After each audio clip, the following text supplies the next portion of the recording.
behind and got the win in overtime. Tell me about the game tonight. I think the biggest thing to take away from this game tonight would be that we had a sense of composure the entire night. I mean, I don't think the guys ever really got rattled. There were plenty of times to get rattled tonight, but that's going to pay big dividends, I think, later on in the season. That tough, tight rivalry ball game.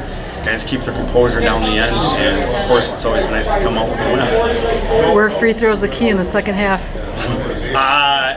I'm guessing since you asked that question, yes. Do I know the exact numbers on them? But it seemed like we made a lot. I think we made a lot. Definitely outscored them from the free throw line in the second half.